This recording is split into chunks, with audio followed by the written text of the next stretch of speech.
Good morning, YouTube. We're getting ready to rock and roll this morning. I have the always fabulous, always intellectual April Rain, and we're discussing a lot of things. We're going to get started in about 15 seconds, so hold tight.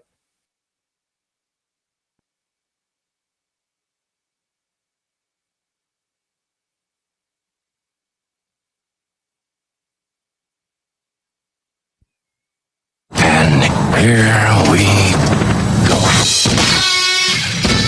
It's the Benjamin Dixon Show.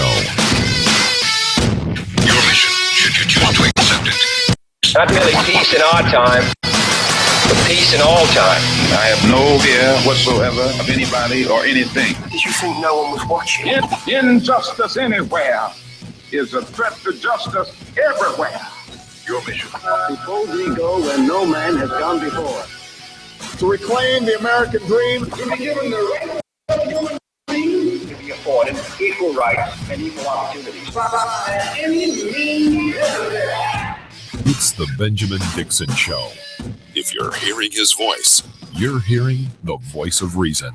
You certainly come to the right place. Welcome, ladies and gentlemen, to the Benjamin Dixon Show. I am your host, Benjamin Dixon. It is Friday, July 10th, 2015. And goodness, I just realized today is somebody's birthday, my producer's birthday. So happy birthday, Mr. Producer. Maybe you'll call in and we can wish you a happy birthday over the air. It's Freedom Friday, ladies and gentlemen, and I'm going to do something a little different today. I'm going to play a viral video that really isn't, technically is connected to politics.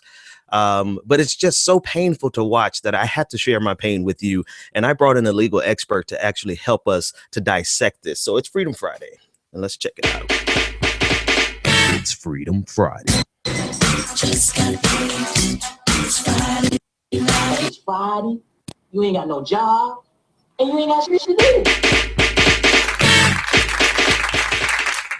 All right, ladies and gentlemen, I want to welcome back to the show my go-to person. She's actually April Rain. First of all, April, how are you this morning? I'm fantastic. Thank you for having me back. My pleasure. And I was going through my database and I was like, I need to get a lawyer. You're an attorney. You do a lot of things. Tell us, just tell us really quickly about you and what you do and your expertise and etc. Okay. I've been a lawyer for the past 20 years, and I actually specialize in federal campaign finance law. I have stopped practicing actively, and so now I am the managing editor of Broadway Black, which is a digital platform that celebrates the achievements and successes of African Americans in theater. I am also the editor at large of New Tribe magazine, which is another digital publication that is focused on lifestyle news and entertainment for African American millennials.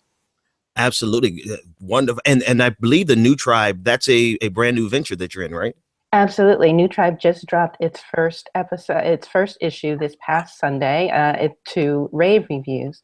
And so it's a free app that you can download and get all of the content for the magazine. And it's available for both Apple and Android users. Okay, great. So I was going through my mental Rolodex and I'm like, I need to bring an attorney on and I need somebody fast. And I'm like, who am I going to get? And it just dawned on me, I'm like, who else should I get other than April Rain to come on here and to dissect this video? So we have a lot of things going on the show, but April, I know your time is limited. So we're doing this at the beginning of the show. And you know what? Let me stop talking. I'm going to play this video and April, you can stop me. We can listen to the whole thing. It's only 3 minutes long, but it's a painful 3 minutes. And so you just yell if you want me to stop and I will pause it and you can give some commentary. And here we go. I don't really know the young lady's name. I know the first name is Olivia, but she has over almost 2 million views, 30,000 new followers on Facebook, and a lot of people who are now going to her for her opinion on legal matters. And when I play it, you'll see why we're concerned. Here we go. I want to start this video off by saying that nothing that I'm about to say in this video has anything to do with my personal beliefs or anything to do with my personal reservations or my personal feelings about anything. This is just the stone cold hard facts that I think a lot of people missed with the homosexual gay marriage law that was just passed. Now, when you look at the 14th Amendment, and for those that don't know, a lot of people don't know. For those that don't know what the 14th Amendment is, the 14th Amendment was an amendment that was put into action for what they call chattel property. And what chattel property is it's basically general property of African Americans, coloreds, Black people, whatever kind of label you want to put on it. Okay, I'm going to stop it there. I'm going to stop it there because, first of all, what we're about to do is not fair. I'm going to be honest with you. What we're doing is not fair. But you know what? When you put yourself out to be consumed by the masses and you have 2 million views and you have 30,000 people who follow you, and then she did a follow-up video. I didn't send you the follow-up video because I wanted to tackle this one first. Once you put yourself out there as a pseudo public intellectual, you have exposed yourself to correction whenever you're wrong. Trust me, I know. I've put myself out there and I've gotten plenty of corrections. So even though what we're going to do is not fair, April, what's the very first thing you thought when you heard chattel property? That she was being a little too big for her britches. The word is chattel. And so I understand that perhaps giving it a French accent makes it sound, makes her sound or makes her think that she sounds a little smarter than she is, apparently, as we go into the rest of the video. Mm-hmm. But it's just chattel. It rhymes with cattle. Yes. It's not as sexy as she wants to make it seem. Yeah, I was thinking when I heard her say chattel, I was thinking she was trying to make it like Chanel or something. But okay, so folks, that's the only time we're going to be petty because even though that's that's not true. And I take issue with you saying that it's not fair because we are going to give the actual facts. Mm-hmm. And respond to this woman's ignorance. So this is really going to be a teachable moment for her and hopefully for all of her listeners. But I think we need to put the truth out there. And so, I think that's absolutely fair to do so. You know what? You're right. And I stand corrected. But sometimes I just feel bad when I give people intellectual thrashings, but that's just me. But that's why I brought you on so that you can help me out with that. So we're going to keep playing this video and I'm going to shut up because I'm going to let you do what you do because you do it so well. And let's go back to Miss Olivia and her chattel property. Here we go. Because back in slavery, we were considered property, general chattel property. Okay. Now, it was supposed to be put into effect for our freedom after slavery. It was supposed to give us all the same rights, all the same privileges, all the same anything as our counterparts, as our white counterparts. Okay. Now, the problem with the 14th Amendment that a lot of people do not know is the 14th Amendment was never legally ratified. Okay. Meaning that in layman's terms, ratification means legalized. So it was a bill, it was an amendment that was never legally put into action, which means that it is void. It's just ink on paper. It was never passed. It was never put into legal action. All right. Now, what does all of this have to do with the homosexual gay marriage law? The homosexual gay marriage law was passed underneath the 14th Amendment. All right. Anybody who knows law, anybody who knows politics, anything like that, you guys know that when you have a illegally ratified amendment, you cannot pass a legal bill underneath that. It voids it out. Because the amendment on top that you're trying to pass it under is not ratified properly. Okay, I have to stop there because I can't let that much misinformation go for that long. It's so imbecilic. It burns, April. It really it makes my mind explode. Take it from there. The 14th Amendment not being properly ratified, and anyone who knows law or anyone who knows politics, go for it.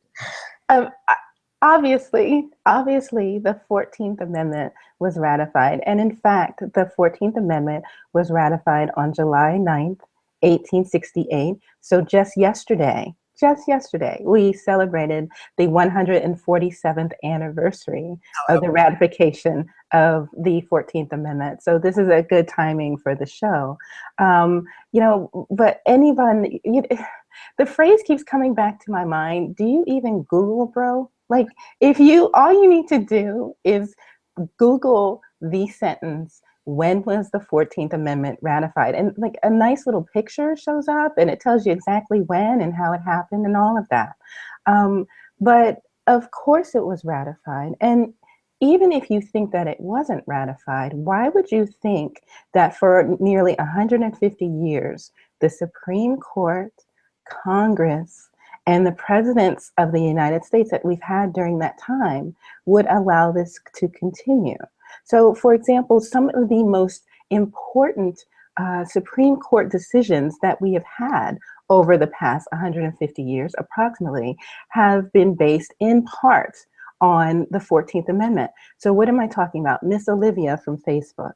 If you ever decide that you don't want to carry a child to term, Roe versus Wade is regarding abortion and dealt with the 14th Amendment. If you ever wanted to marry outside of your race, Loving versus Virginia was based in part on the 14th Amendment. If you ever decided that you wanted to go to the same schools as your white counterparts, Brown versus Board of Education was based in part on the 14th Amendment. So what you're doing in saying that the 14th Amendment was never ratified is really cutting off your nose to spite your face. And part of my concern is she started out by saying, that this wasn't about her or her personal beliefs. And then she goes into this term, homosexual gay marriage. Now, even if you aren't on board yet with marriage equality, which everyone should be because it is the law of the land, there's no reason to double count it. It's just marriage now, but it's not gay, and even if you wanted to still call it gay marriage, it's not homosexual gay marriage. Like, why is there a triple threat happening there? It makes no sense whatsoever. And the people that, I know that there is a far right wing contingent who believe that the 14th Amendment has never been ratified, but those are the people that Miss Olivia is putting herself in with, the Glenn Becks of the world, the people who don't want to see people that don't look like them, marginalized people, people of color, people like Miss Olivia, people like me have equal protection under the law. So why would she continue to promote this fallacy, this falsehood that the 14th Amendment has never been ratified, when in fact it has over nearly 150 years ago? So that's my thing, April, is that so she obviously did Google, and I think maybe she Googled before Google placed in their truth or accuracy algorithm. The Google now has an accuracy algorithm where the most accurate sites are going to get pulled up to the top. But she Googled and she pulled up exactly what you said, that far right-wing extremist, secessionist, quite frankly, just downright racist vein in America that does not believe in the 14th Amendment, not because of homosexual gay marriage. They don't believe in the 14th Amendment because they don't believe that blacks are anything other than chattel. If I can borrow her chattel, let me not be childish. Anything other than chattel. They still view us as slaves. They still view us as not being human, being 3/5 of a human. So I wonder if she realizes that in her attempt to take a stand against homosexual gay marriage, as she would put it, she has, like you said, aligned herself with an ideology that does not believe that she's even a whole human being. Exactly. And, and it speaks to who her family is, so, the teachable moment here is don't believe everything that you read. Check your sources, trust but verify. So if you want to Google something, and everybody does it all of the time, and you should, because it's an easy way to get information, consider the source. So you should go, if you want to know about the 14th Amendment, you should go to the Library of Congress website, not to some far right wing blog or something that, that's not giving you accurate information. The word is not chattel, it's not French. It's just chattel. And it's true, there were snippets snippets of truth in there. The 14th Amendment, in fact, did have to deal with chattel slavery, and all chattel means is personal property. So the fact that people of color, especially African Americans and Black people at that time, were considered not full human beings, and that they were chattel. And so it wanted to confer equal protection under the law to African Americans. That part is true. Almost everything else that she said, though, was false, and it's dangerous. And there's no reason to promote it. I mean, if we have these transcendent Supreme Court decisions that are based in part on the 14th Amendment, why wouldn't any of the hyper-conservative justices that we have on the court say anything in the past 150 years? If the 14th Amendment really wasn't ratified, do you think that Clarence Thomas and Alito and the rest of them on the far conservative side of the bench would actually let this stand and would make decisions based on something that was not legal? It boggles the mind why she would think that this was accurate. Okay, absolutely right. Why wouldn't they every step of the way challenge, in every dissent they would challenge the 14th Amendment if it wasn't ratified? Let's let her close out, and then we're going to talk about it just a little bit more, and then I'm going to let you go because I know your schedule is very hectic. So let's listen to a little bit more of Miss Chattel Property and Olivia. Let's see, we're into a couple of clicks here, and here we go. So in layman's terms, the legalization of homosexual marriage, it's still void. Okay, it's still void. It's null and void because it's passed underneath the 14th Amendment, and the 14th Amendment is not properly ratified. So the truth of the matter is, it has nothing to do with your rights. It has nothing to do with America wants you to, be able to marry who you love. It has nothing to do with any of that. It has everything to do with churches and chapels, which are one and the same. They're interchangeable. It has all to do with them and commerce. It's all about commerce. It's all about your money due to the increase of the purchase of marriage licenses. That is what it has to do. It's all about money. It has nothing to do with your freedom. It has nothing to do with your rights. It has nothing to do with any of that. And they tell you that right there in these bills, but they use key words like chattel property, like ratification, knowing you don't know what that means unless you're in politics. So I just had to come and clear that up for a lot of people because a lot of people just don't know, and knowledge is power. And I love you guys. Knowledge is power, and I cannot breathe. It is, Miss Olivia. Oh my God, who the hell cares? That is the craziest thing. And she wraps it. I'm sorry, April, I don't mean to cut you off, but it burns. Sometimes stupid stuff comes, and I don't like using that word, but that's the only thing I have right now. So you guys can talk about me later. But stupid burns. It makes my head explode. Hearing people just straight out lie doesn't make my head explode as much as people who are just guising their ignorance and wrapping it in a veil of knowledge is power. Go for it, April. Right. And so, let's get to her final point, which is about quote unquote homosexual gay marriage. She says that this has nothing to do with her personal beliefs, but this is really at its base a homophobic rant. What she is saying is that two people, two adults who love each other can't get married because of the lack of ratification of the 14th Amendment, which really isn't true. And so why would she perpetuate this? It makes no sense unless she was homophobic and didn't want to see, people of the same sex get married. It absolutely makes no sense. And then she starts talking about the church or chapel and money and something. And yet how, it was churches, in fact, many churches, not all, but many, who were actually opposed to marrying same-sex individuals. So, the fact that she's trying to say that the church was behind, the new law that was passed. It wasn't a church. It was a legal decision, Obergefell versus Hodges. and it wasn't brought by a church. So that doesn't make sense either. I'm not sure where she's going with that, but this definitely wasn't a church thing. This was two men who loved each other and wanted to get married. End of story. So I think we really need to get down to the core of what this is, and the fact that, she's being very homophobic in saying that people cannot get married, that there's a legal reason why same-sex people can't get married, because it's simply not true. You're absolutely right. I think she was trying to twist it, and not to give her any credit because she doesn't deserve any, but what she was trying to say there was that because this will cause an increase. Okay, first of all, the chapel thing was absolutely wrong. You're right about that. But she was trying to say that the only reason the 14th Amendment, oh God, she's got me ignorant right now.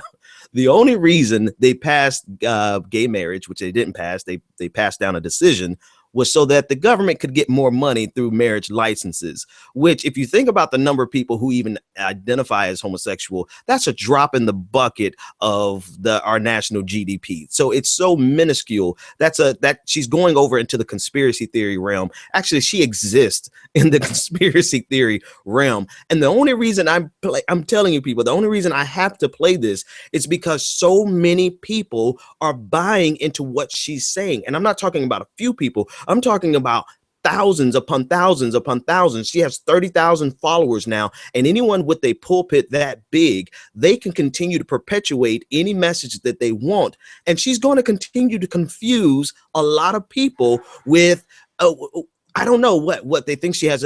Everybody who comments, oh, she's so beautiful and intellectual and all this kind of stuff. Are they really falling for this because they think she's so beautiful? Or are they falling for this because they are afraid of gay marriage? Are they falling for this because just the American populace is just not educated the way that we need to be? I think it's a little of all the above, but all of this is preventable. As I said, a simple Google search will tell you that she's wrong, and if you look at the sources that say that the 14th Amendment was not ratified, and the incontrovertible sources that say that it was, it should be very clear, and it's unfortunate that she has gotten so many views. I mean, good for her for getting the followers, but she needs to be speaking truth and not facts and fallacies. And again, these are things that she's saying to her own detriment. She's telling Black people, well, you can't you can't go to this restaurant anymore because the 14th Amendment wasn't legalized or ratified.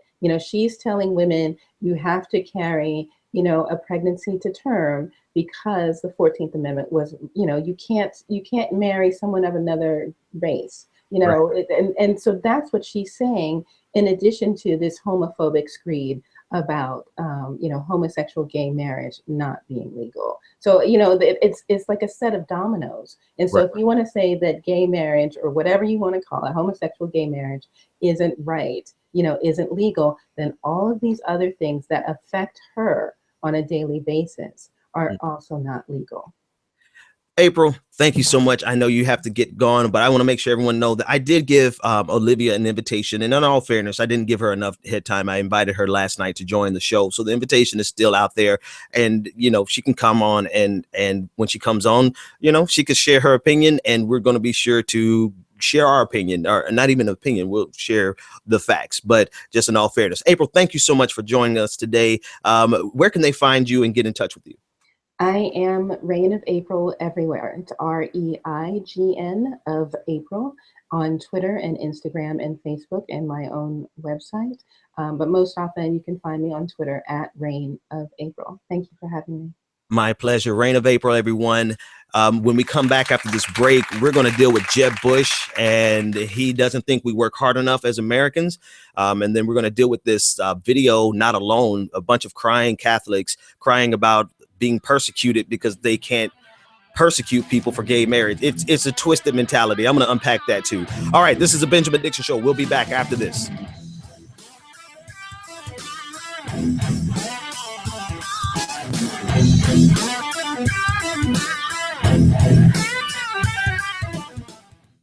When you're ready to lose weight, why count, track, and worry over every meal? Jenny Craig makes it simple. Just walk into a neighborhood Jenny Craig center or give us a call. You'll meet your dedicated personal consultant who helps you reach your goals. Together, you'll pick out delicious Jenny Craig foods that you'll love and design a menu that fits your life. And the best part is that you can get started losing weight right away. Don't wait any longer to take advantage of our best offer ever. Call 1-800-JENNY20 or visit jennycraig.com.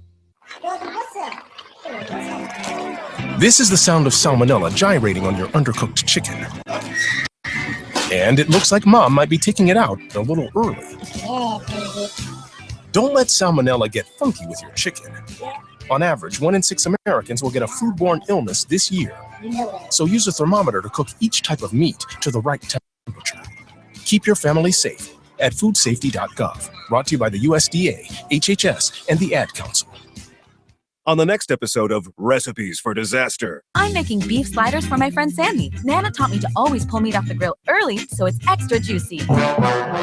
Use a food thermometer to ensure ground beef is 160 degrees, or you could make people really sick. Sandy didn't think twice about the slider she ate until yoga class, when a nasty case of food poisoning turned her downward-facing dog into upward-moving lunch. Watch Recipes for Disaster at foodsafety.gov and learn the steps Maria unwittingly leaves out. Brought to you by the USDA, HHS, and the Ad Council. When I grow up, I want to be a new pair of blue jeans. When I grow up, I want to be a kid's first computer. Warm fleece on a cool day. I want to be a bike that races around the country. I want to be a bench on a forest trail. When I grow up, I don't want to be a piece of garbage. And if you recycle me, I won't be. Give your garbage another life. Recycle. Learn how at iwanttoberecycled.org. Brought to you by Keep America Beautiful and the Ad Council. Welcome back to the Benjamin Dixon Show. If you're hearing his voice, you're hearing the voice of reason. Welcome back, ladies and gentlemen. Oh, man.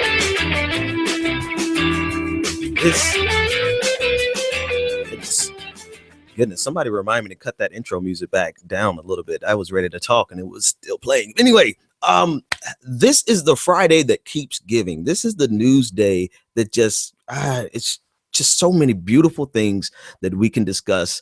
And I'm going to stop talking and actually just play Jeb Bush and his commentary. It's only about 40 seconds long. So let's listen Governor, in. you mentioned taxes, lowering. You have anything flat tax or anything specific? We're working on a strategy that's under, I'd say, my aspiration for the country, and I believe we can achieve it, is 4% growth as far as the eye can see, which means we have to be a lot more productive. Workforce participation has to rise from its all-time modern lows. Means that people need to work longer hours and through their productivity gain more income for their families. That's the only way we're going to get out of this rut that we're in. That's the only way we're going to get out of the rut taxes that we are in. You know what? The thing, he absolutely believes this. This came from him. This is not a talking point. Nobody put this in front of him. Jeb Bush absolutely believes that the American workforce is not productive enough, that we don't work enough, that we don't work in enough hours. This coming from a person who was born with a silver spoon in his mouth. Without question, he was handed most of everything that he has. And he looks at the workforce. First of all, let me start at the very beginning. He says that he wants the economy to grow at 4% as far as the eye can see. Now, anybody who has done, and I'm gonna sound like Olivia for a second here. Anyone who knows anything about economics knows that a fully developed economy like the United States of America, which is a fully developed economy, it is going to settle. Generally, when it settles around 3%. When our economy grows, it grows at about a rate of 3%. We came out of a recession, which means we were not growing at that amount, and we are getting closer back to 3%. I didn't look this up. I should have looked this up before today. Somebody can look it up and tell me how close we are to 3% right now. But any fully developed economy is going to grow at 3%. 4% is, and it may not seem like a big difference to you, but the difference between 3% and 4% is a couple of $100 billion. And so it's a very significant difference, but it's unrealistic for a fully developed economy. period. Jeb Bush knows this, but he has to offer something so that he can seem to one-up President Obama's recovery, the recovery that we have quite frankly, recovering from his brother. Now, I can go into the fact that Jeb Bush has his entire team. His entire team is pretty much the team of his brother. But because he wants to make it seem like he has a better idea, he throws out this fairy tale of 4%. We are not going to reach 4% growth in the United States of America, not because we don't work hard enough, Jeb Bush, not because we don't put in enough hours, not because of anything like that, simply because economically speaking, we are a fully developed economy. And unless some brand new technology comes along, unless some game-changing technology industry comes along, we are not going to see a 4 or 5% increase. You see that in nations like China, who they're in a recession, they're slowing down, but they were a developing country. Developing countries have the opportunity and the advantage of growing at 6, 7, 8, 9, 10%.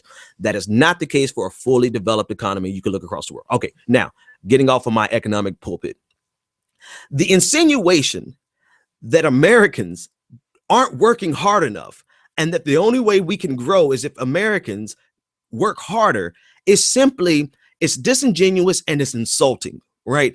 It's insulting because right now Americans are working harder than ever before. We work harder than Jeb Bush has ever worked in his life. And that's period. I don't think Jeb Bush has ever had, and we're talking about two different things, but right now I'm speaking about this working harder. And then we'll talk about efficiency. Jeb Bush has never worked more than a single job in his life.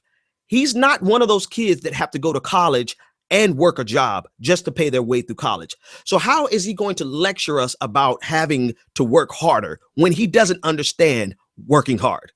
What he understands is being born with opportunities that no one else is born with, being born into a family that is politically and economically rich, who has the connections and the power to do anything that they want. Because who else could get into, I believe, one of them went to Yale, one of them went to Harvard. Who else could get into Harvard with mediocre C grades? You and I can't. The people whose parents are working 40 and 50 and 60 hours a week, we can't get into Harvard with C grades.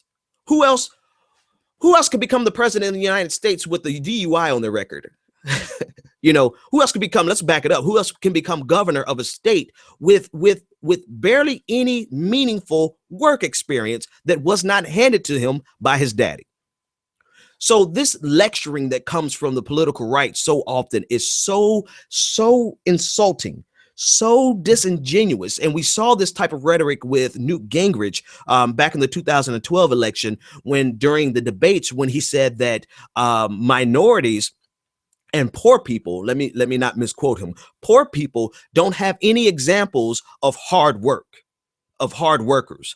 You know, in the minds of these uber rich and uber political, politically powerful people, they think that we're sitting around doing nothing, just waiting to collect our welfare checks. You know what I mean? They don't see the fact, or they don't acknowledge, because you have to see it. They don't acknowledge the fact that people get up at 5 a.m. to catch a bus to go to the other side of town just to clean up damn bathrooms for rich people and for middle-class people who have average jobs, right? It's not just, you know, they go downtown and they work 60 hours a week, 40 hours on one job and 20 hours on a part-time job. I know this because I did this. I worked 3 jobs.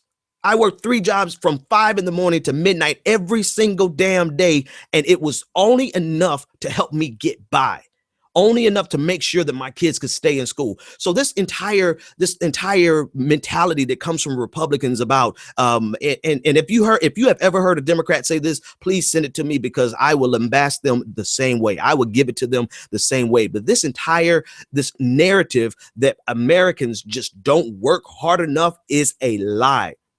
because we are working 2 and 3 jobs, not to get rich, but just to keep our lights on, just to make sure our kids can go to the schools they need to, just to make sure that we have food in our refrigerator. And why is that, Jeb Bush? Good question. I'm glad you asked. The reason we are having to work so many jobs is because we have only seen a 5% increase in average wages since 1979.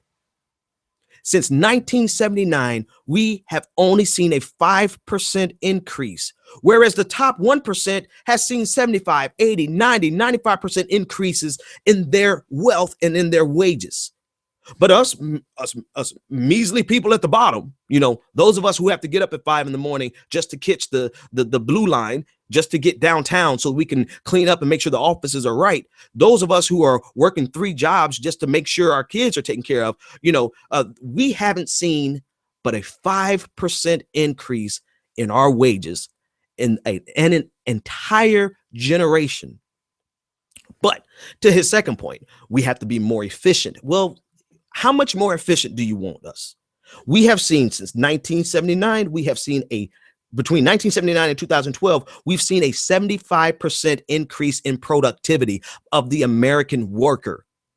So the American worker is more efficient than ever before.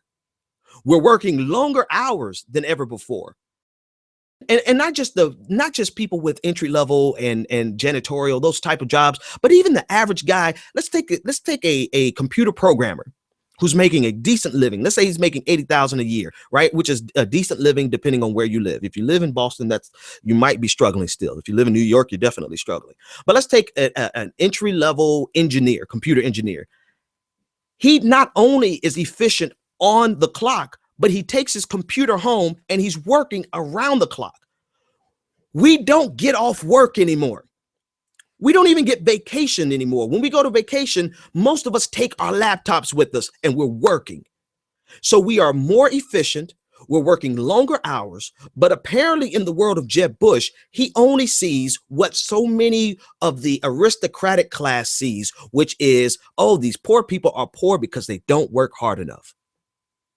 Never even engaging in a conversation of systemic problems with the manner in which we engage in capitalism, systemic problems with our tax code, which systemic problems in just across the board, which keeps us at a level of I can't even say that word. I'm just gonna charge that one to the game, folks.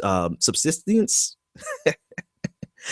I bit off more than I can chew. I'm usually verbose. I'll Google it and I'll have it right by Monday. But anyway, it keeps us at a level of check to check. Let me just use layman's terms. We are living from check to check, even though we're working harder than ever before, more efficient than ever before. And the Republican platform, apparently, because who else is going to be the nominee? Jeb Bush believes that we need to do more. And this coming from a person who was born into privilege, born into opulence, born into any and every opportunity he would ever want. I think every person should have a problem with that. But I'm wondering, here are my political lenses here.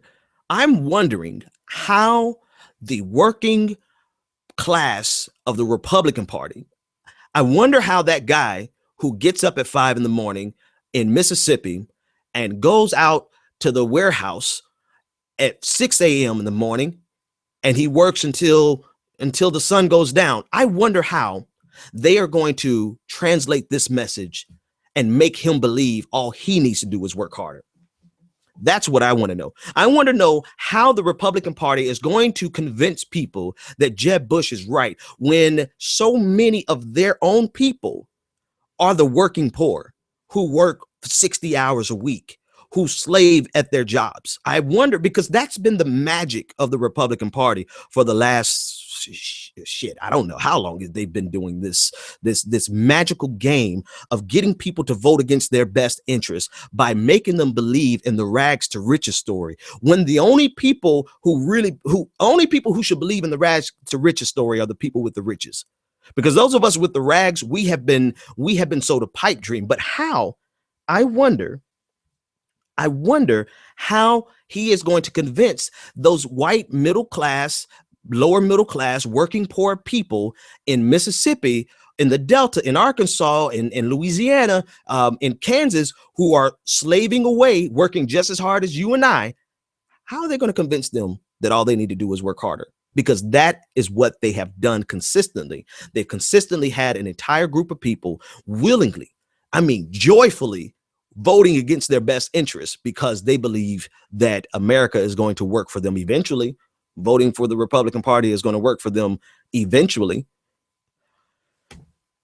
Someone just texted me, just sent me a message saying that he has the taskmaster or the slave master mentality. I would, in a certain extent, I think I would concur, because there's the mindset that all we need to do is just get more out of them. And you know what? I understand how you can. No, I don't. No, I try to be objective sometimes, and to a fault.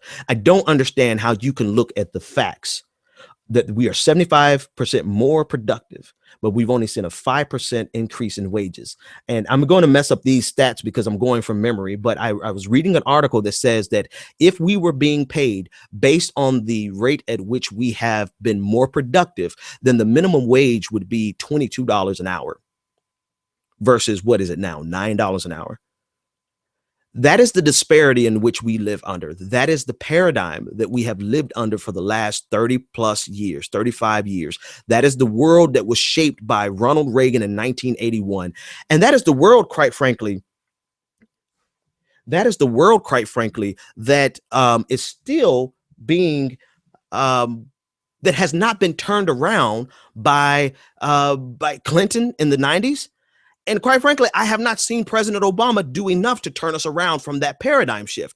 We have been living underneath the paradigm. And look at the stats. 1979 was the last time we saw a meaningful increase in wages. What happened in 1979 and 1980?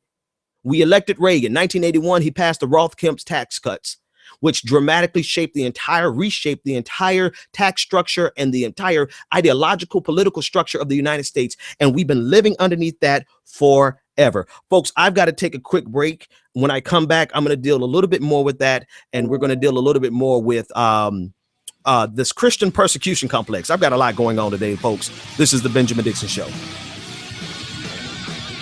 You're tuned in to the Benjamin Dixon Show. Join the conversation, 857-600-0518. Looking for the right business opportunity? Need the right product, the right marketing plan, and the absolute best training in the world? Well, look no further. The Elite Team. Every leader in time excels. They believe the key ingredients in becoming successful in life and in business are just a keystroke away. Go to www.eliteteamsite.com. That's www.eliteteamsite.com. The Elite Team has a system in place that will move you closer to achieving your goals and dreams. Visit www.eliteteamsite.com or TonyFlemingEnterprises.com today. College is important, but it can also be expensive. College Planning Services is a group of educators, administrators, counselors, and other licensed professionals that work together to provide the necessary services, networks, and information to reach students that are serious about getting a college education. College Planning Services partners with financial institutions, corporate sponsors, and other major players in the global market to strategize in building a pool of information regarding financial aid, scholarships, and funding information to assist students in preparing to access the essential resources to build upon their path to an educational future. Learn more at collegeplanningtoday.com and let us help you start your college career.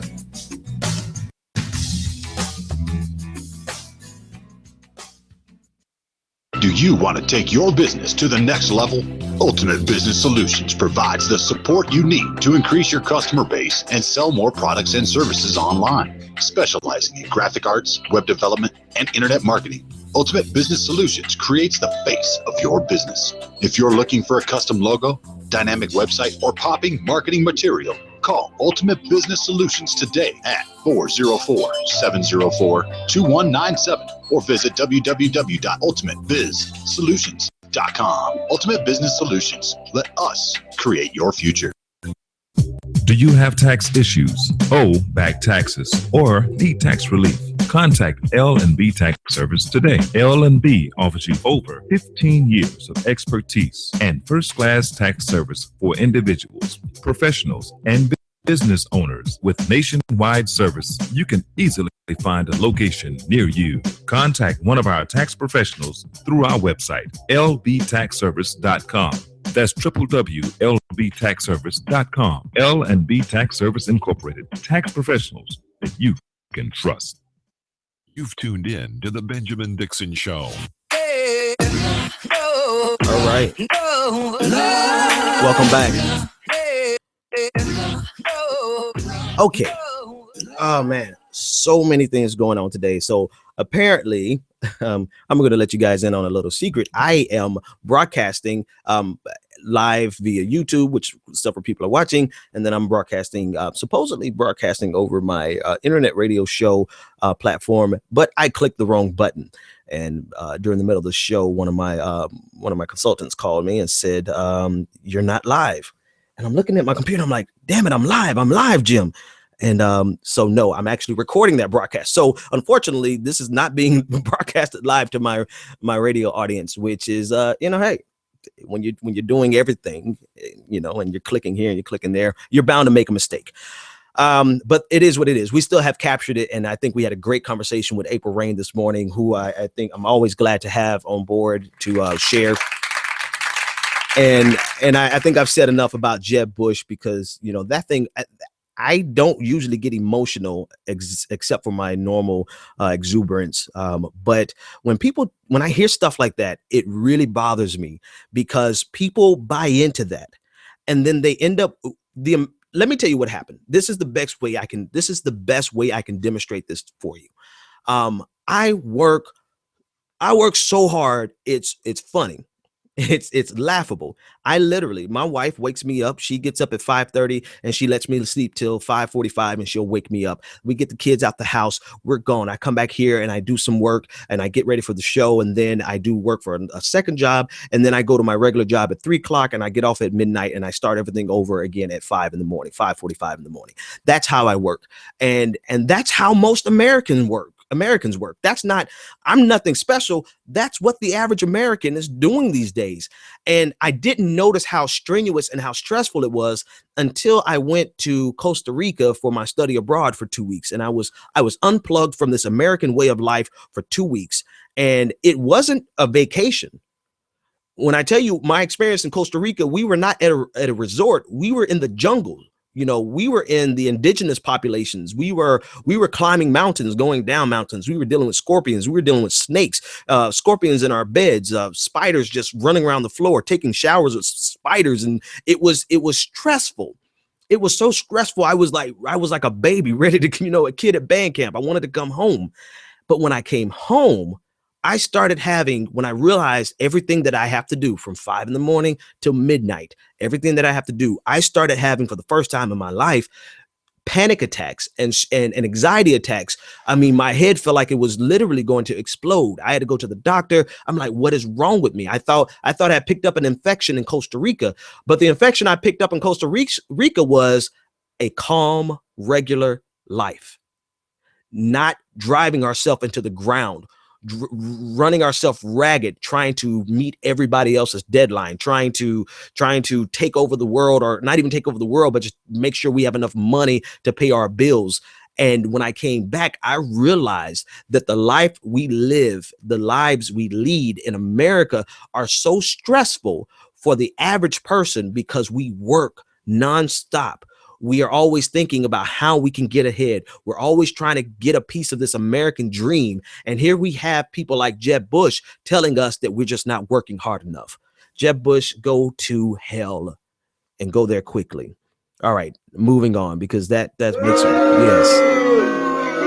yes, that came in a little later than I wanted. I'm going to play this video, and and I'm going to talk about it because there's something called the Christian persecution complex that I want to deal with.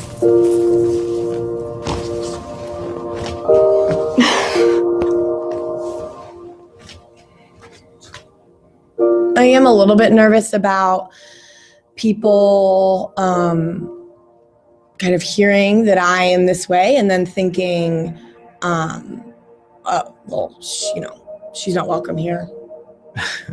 I would say I am different. We're all different. Most people probably think I'm already weird anyway. So, I mean, I don't think society's impression of me is going to change drastically based on one or two discoveries that come to light after this video. Or pretty scary, you know? You wonder, how many people can I really, truly, honestly be open with? I've tried to change this before, but I've tried. It's too important to me. I've tried to change this before. Let me adjust this volume because it just sounds too loud for me. But anyway, let me stop there. Another reason I'm stopping there is because, first of all, they're setting it up, and they're setting it up in a way that to draw sympathy. It's a mockery. It's a mockery, and you know what? I'm going to be quiet. That's the best thing I can do. I'm going to let them show it for yourself. Here we go. I actually think marriage is between a man and a woman. I believe that marriage is between a man and a woman. I already have an idea of what marriage should be. That will never change. at the end of the day, I think we don't need to truly be ashamed of how we really feel about things. So just be you. No one should be looked down upon. No one should be suppressed, or no one's views should be suppressed. Okay, so you get the picture. You get the picture. Let me come over here and switch this back. This video is called Not Alone. It's been put out by the Catholic Vote, which is, I believe, is a political action committee. And they put out this video to get sympathy for Christians who are being ostracized because they believe in traditional marriage. Okay, 2-second disclaimer. I'm a Christian, been one probably all my life, but I remember, being saved at 7, right? So all my life, I've been a Christian. But this has got to be the dumbest thing I have ever seen in my life. First of all, it's insulting because it is playing on the It Gets Better theme. And anyone who's seen the It Gets Better series of videos, it's a series of videos that came out to support LGBTQ plus teens who are bullied, teens who are harassed, teens who are so depressed by the treatment that they get that they have killed themselves. The number of people who have killed themselves because of their sexual identity and their sexual orientation is staggering when you look at the teen population. And this video is seeking attention and seeking the tears of people because what? Because their belief is no longer popular. I'm not even going to play the rest of it because you get the rest of it. You can go online and you can watch the rest of it. But it is this Christian persecution complex that absolutely drives me crazy. And I am a devoted Christian. Yes, I will cuss you out, but that doesn't mean I'm not a Christian, right? All right. So putting aside the fact that I cuss like a sailor, and you just don't, you haven't heard the half of it. Putting that aside, I am a devout Christian, and this video makes me so upset because it is making us look like a bunch of crybabies. It's making us look like a bunch of cowards. If you think that that you are persecuted here in America, why don't you take a trip over to Syria? Why don't you take a trip over to Iraq? Why don't you take a trip over to Somalia? There is a watchdog group called Open Doors USA, and they keep track of the most persecuted nations in the world for Christians. In the top 50, they rank them from severe persecution down to sparse persecution. And in the top 50 nations, the United States does not appear once. So for all of these teary-eyed, emotional Christians who are upset because they can no longer deny gay couples the rights of marriage, and they think because they can no longer oppress someone else that they are oppressed, it is the height of absurdity. You are not oppressed in America. You are not persecuted in America. There is only one thing that you have to do in America, and that is coexist with people with whom you disagree. Period. You don't have to go and worship in secret. You don't have to live in fear of being executed because of a dictator who wants you to worship him, like in North Korea. You don't have to live in fear of being arrested. Your churches will not be burned down because you don't believe in gay marriage. Your pastors will not be arrested. Nothing is going to happen to you. The only thing you have to do is coexist. But you call that persecution. You call that oppression. That is some twisted. I'm sorry. And I had a friend, and I do consider him a friend, and yes, we are friends, but he said that I wrote an article about this, and he said, part of persecution and oppression is being mocked. And then he accused me of mocking the faith. Really? That's what we're going with now.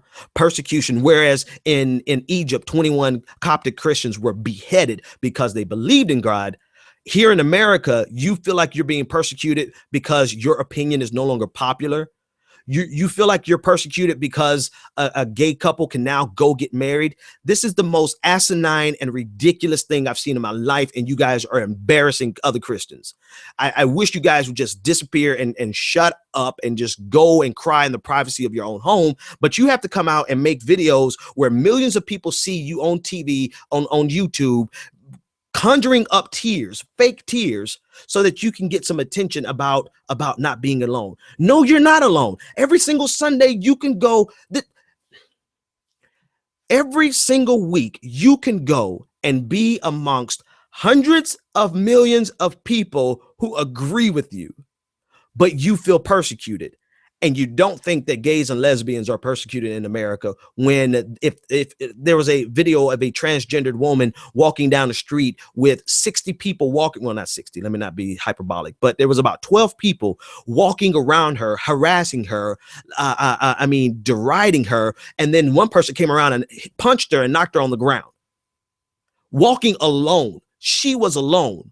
Whereas you can go on Wednesday night and you can go on Sunday morning and be comforted by other people who believe the same exact thing that you believe. But you're the persecuted group. This persecution complex that is ever present in evangelicals and some Catholics, it is disgusting. And it's does a detriment. They are hurting themselves more. You're making it hard to be a Christian.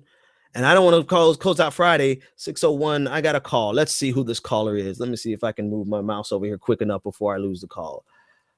Let's see who this is. All right, I have a caller. Caller, what's your name and what's your comment? This is your producer, sir. Oh, ladies and gentlemen, I have my producer on the line.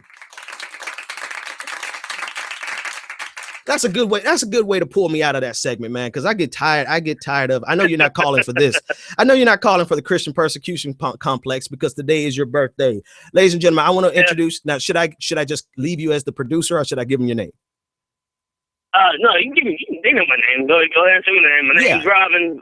You know who I am. Go ahead. This is my brother. This is my producer, Robin. Today is his birthday.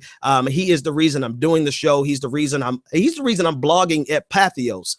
He sent and got me connected with them. And all the positive things that are happening, it's because of this kid right here who is now, how old are you now, man? 28. I didn't hear you. Say it one more time. 28. 28. Good Lord. 28, man. Yeah. Happy birthday, man. Happy birthday. Thank you. I called in because you told me to call in. I heard you earlier. So I thought I watched the end of the show. And Cool. All right. So tell me. Good work, man.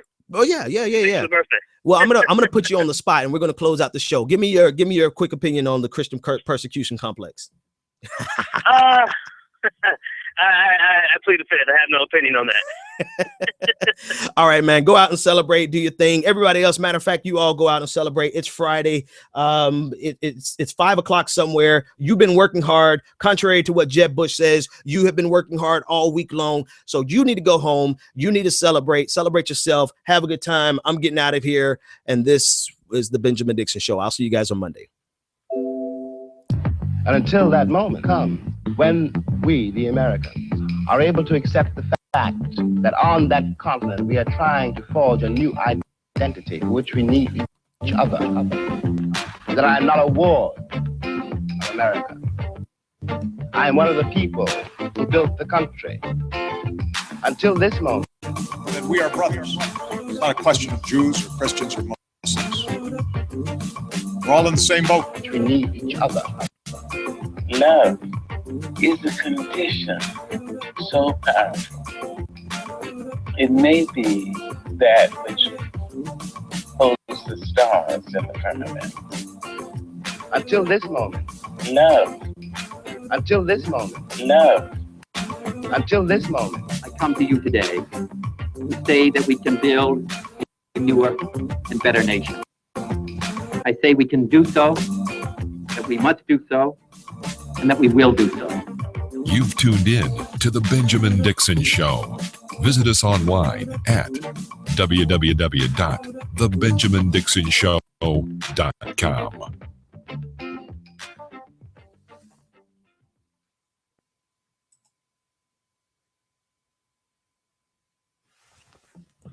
All right, YouTube. We'll catch you next time.